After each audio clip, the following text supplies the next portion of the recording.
महाकुंभ के भव्य मेले में जहां लाखों श्रद्धालु गंगा के पवित्र जल में डुबकी लगाकर अपने पापों का प्रायश्चित कर रहे थे।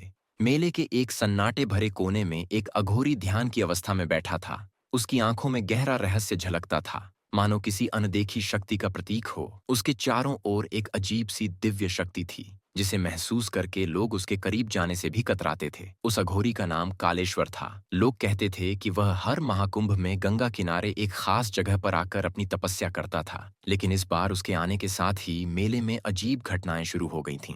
रातों रात लोग गायब होने लगे और सुबह सुबह गंगा के तट पर अजीबोगरीब निशान बनने लगे। यह सब देखकर श्रद्धालुओं के बीच हलचल मच गई। कुछ लोग मान रहे थे कि यह सब इसी कालेश्वर का किया धारा है। शायद कालेश्वर ही कोई दिव्य आत्मा है जो किसी बड़ी शक्ति का स्वामी है। वहीं कुछ का कहना था कि उसकी उपस्थिति ही इन अशुभ घटनाओं का कारण है। लेकिन सच्चाई क्या थी?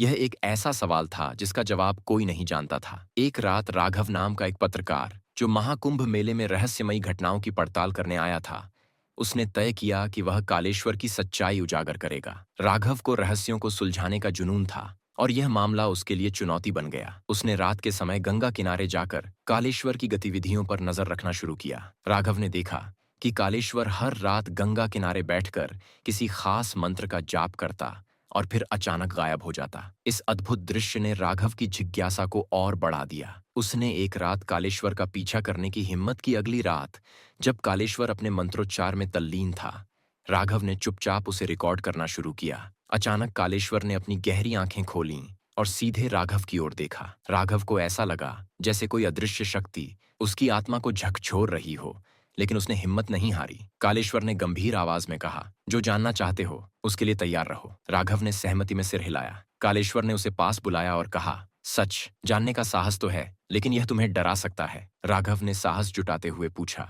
आप कौन हैं और यह सब क्या हो रहा है? कालेश्वर ने गहरी सांस ली और बोला, मैं उन अंधेरे रहस्यों का रक्षक हूँ जो इस दुनिया के संतुलन के लिए खतरा बन सकते हैं। यह मेला सिर्फ आस्था का केंद्र नहीं है, बल्कि यहाँ शक्तिशाली ऊर्जा भी मौजूद है। कुछ लोग इन ऊर्जा शक्तियों को जागृत करने की कोशिश करते हैं और मैं उन्हें रोकने के लिए यहाँ हूँ। राघव ने चौंकते हुए पूछा, तो क्या यह गायब होने वाली घटनाएं इन्हीं कारणों से हो रही हैं? कालेश्वर ने गंभीर स्वर में कहा, हाँ, यह सब उन्हीं जागृत शक्तियों का परिणाम है। यदि इसे समय रहते नहीं रोका गया तो यह दुनिया अराजकता में डूब जाएगी। कालेश्वर के शब्दों ने राघव को हैरान कर दिया। अब वह इस रहस्य को सुलझाने के लिए और अधिक दृढ़ हो गया। राघव ने ठान लिया कि इस रहस्य को सुलझाने के लिए वह अपनी जान भी दांव पर लगा देगा। कालेश्वर, जो अब तक अपने गूढ़ रहस्यों में खोया रहता था, पहली बार राघव के साथ खुलकर सहयोग करने को तैयार हुआ। दोनों ने मिलकर मेले में हो रही अजीब घटनाओं की तहकीकात शुरू की। कुछ दिनों की मेहनत के बाद उन्हें पता चला कि मेले के भीतर ही कुछ लोग एक गुप्त अनुष्ठान कर रहे थे।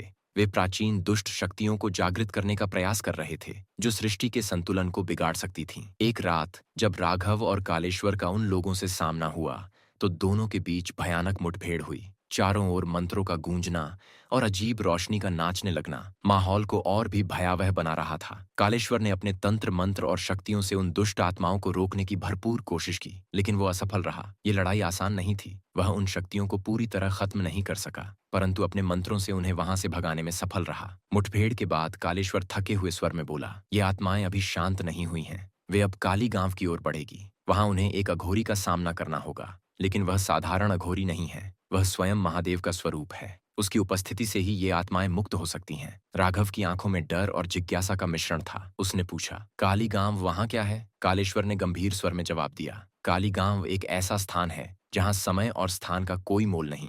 वह अघोरी जो वहां रहता है इस संसार की सबसे प्राचीन रहस्यमयी शक्तियों का रक्षक है। लेकिन वहां जाना आसान नहीं। उस स्थान पर कदम रखने के लिए न केवल साहस चाहिए, बल्कि अपने अंतर्मन से भय को मिटाना होगा। कालेश्वर ने आगे कहा, अगर तुम मेरे साथ चलने को तैयार हो तो ध्यान रखना, यह यात्रा सिर्फ बाहरी नहीं बल्कि तुम्हारे भीतर की भी परीक्षा लेगी। राघव ने बिना झिझके सहमति में सिर हिलाया। दोनों ने काली गांव की ओर कदम बढ़ाए। अमावस्या की रात का सन्नाटा और जंगल की गहराई ने माहौल को और रहस्यमयी बना दिया। राघव समझ चुका था कि यह सिर्फ एक यात्रा नहीं, बल्कि ऐसी कहानी की शुरुआत थी जो उसकी पूरी जिंदगी बदलने वाली थी। अमावस्या की रात थी। सर्द हवाएं जंगल के रास्तों से होकर गुजर रही थीं और पूरा माहौल खामोश था। दूर दूर तक किसी की आवाज नहीं आ रही थी, केवल झींगुर की आवाज सुनाई दे रही थी। इस जंगल के बीचों बीच बसा था एक छोटा सा गांव, काली गांव, जहां के लोग हमेशा डर और रहस्यों की बातें करते थे। गांव की सबसे भूतिया और डरावनी कहानी थी उस अघोरी साधु की, जो गहरे जंगल में एक खंडहर के पास रहता था। दिन में वह कहीं नहीं दिखाई देता, लेकिन रात के वक्त उसकी भयंकर हंसी और मंत्रों की गूंज गांव तक पहुंचती थी। गांव के बुजुर्ग हमेशा चेतावनी देते थे कि कोई भी उस साधु के पास न जाए, लेकिन जैसे हमेशा होता है, युवाओं की जिज्ञासा कभी खतरों से नहीं डरती। गांव का एक युवा अर्जुन इन सारी बातों को सिर्फ झूठ मानता था। उसे लगता था कि यह सब लोगों के गढ़े हुए किस्से हैं। उसने ठान लिया कि वह इस रहस्य का पर्दाफाश करेगा। एक रात अर्जुन ने मशाल और एक छुरा लिया और जंगल की ओर चल पड़ा। उसकी हर कदम की आवाज सूखी पत्तियों में डूब रही थी और हवा उसकी त्वचा को ठंडा कर रही थी। जैसे ही वह खंडहर के पास पहुंचा, उसे एक अजीब सी खामोशी का एहसास हुआ। खंडहर की टूटी फूटी दीवारें और चारों ओर फैला अंधकार। वह दृश्य बेहद भयावह था। तभी उसने देखा कि एक कोने में एक जलती हुई आग थी और उसके पास बैठी थी एक काली आकृति। वह साधु था। उसकी आंखें जैसे अंगारे से जल रही थीं और उसके चारों ओर नरमुंड पड़े हुए थे। अर्जुन के रोंगटे खड़े हो गए, लेकिन उसने खुद को संभाला। वह धीरे से साधु के पास गया और पूछा, आप कौन हैं और यहाँ क्या कर रहे हैं? साधु ने अपनी आंखें खोलीं, एक डरावनी मुस्कान के साथ और बोला, जो जानने आया है वह जानने की हिम्मत भी रखता है। अर्जुन ने डर को नकारते हुए कहा, मुझे किसी से डर नहीं लगता। साधु हंसा और फिर उसने अपनी बाहें फैलाईं और हवा में कुछ फेंका। अगले ही पल अर्जुन को ऐसा महसूस हुआ जैसे वह किसी और दुनिया में चला गया हो। चारों ओर अंधकार, घनी धुंध और भूतिया आकृतियां थीं।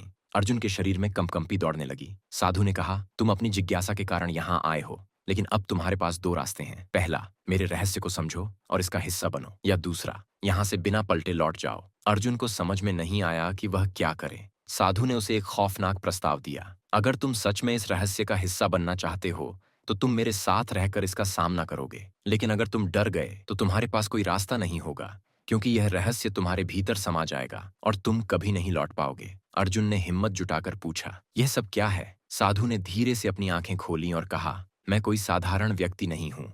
मैं उन आत्माओं के साथ रहता हूँ जिन्हें समाज ने त्याग दिया है। मेरा काम उन्हें मोक्ष दिलाना है, लेकिन इसके लिए मुझे ऐसे व्यक्ति की आवश्यकता थी जो अंधकार को सह सके। अर्जुन को समझ में नहीं आ रहा था कि उसे क्या करना चाहिए। वह भागना चाहता था, लेकिन जैसे उसके पैर जमीन से चिपक गए थे, तब साधु ने उसे एक त्रिशूल थमाते हुए कहा, यह त्रिशूल तुम्हारे भाग्य का फैसला करेगा। अगर तुम इसे उठा सको तो तुम इस रहस्य का हिस्सा बनोगे, अगर नहीं तो यहाँ से वापस जाने की कोई उम्मीद मत रखना। अर्जुन ने डरते हुए त्रिशूल की ओर हाथ बढ़ाया। जैसे ही उसने उसे छुआ, उसे महसूस हुआ जैसे कोई जबरदस्त शक्ति उसके अंदर समा रही हो। उसने पूरी ताकत से त्रिशूल को उठाने की कोशिश की, लेकिन वह असफल रहा। तभी साधु एक खौफनाक हंसी हंसते हुए गायब हो गया और अर्जुन बेहोश होकर गिर पड़ा। सुबह जब गांव वाले उसे जंगल के किनारे बेहोश पाए तो वह होश में आकर पूरी घटना बताने लगा, लेकिन उसके हाथ में साधु द्वारा दिया गया त्रिशूल अब भी था। धीरे धीरे अर्जुन ने यह समझ लिया कि साधु की शक्ति किसी सामान्य व्यक्ति की नहीं हो सकती। उसने त्रिशूल को अपने घर के मंदिर में रख लिया, लेकिन हर रात उसे अजीब अजीब आवाजें सुनाई देने लगीं।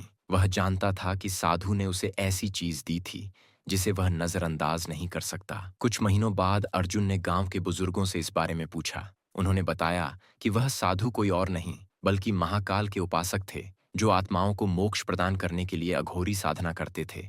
लेकिन यह भी कहा जाता था कि जो उनके रहस्य में दखल देगा वह कभी सामान्य जीवन नहीं जी सकता। अर्जुन ने ठान लिया कि वह इस रहस्य को पूरी तरह से समझेगा। उसने अपनी जिंदगी साधु की शिक्षाओं और त्रिशूल की शक्ति को जानने में लगा दी। वह जंगल में जाता, खंडहर में ध्यान करता और साधु की डरावनी हंसी को सुनने की कोशिश करता। धीरे धीरे उसे महसूस होने लगा कि वह अब खुद अघोरी साधना की ओर खींचा जा रहा था। कहते हैं कि कई सालों बाद अर्जुन पूरी तरह से बदल चुका था। अब वह गांव में किसी से नहीं बात करता था। उसकी आंखों में वही लाल चमक थी जो कभी साधु की आंखों में थी। गांव वाले कहते हैं कि अब अर्जुन खुद अघोरी साधु बन चुका है और वही खंडहर में रहने लगा है। काली गांव के लोग आज भी अमावस्या की रात जंगल की ओर जाने से डरते हैं, क्योंकि उन्हें लगता है कि अब अर्जुन ही अघोरी साधु के रूप में वहां बस चुका है। जो भी उसका रहस्य जानने की कोशिश करता है वह कभी वापस नहीं लौटता। यह कहानी आज भी काली गांव के हर घर में सुनाई जाती है और यह एक रहस्य, चेतावनी और डरावनी सच्चाई बनकर रह गई है। अगर आपको यह वीडियो पसंद आई हो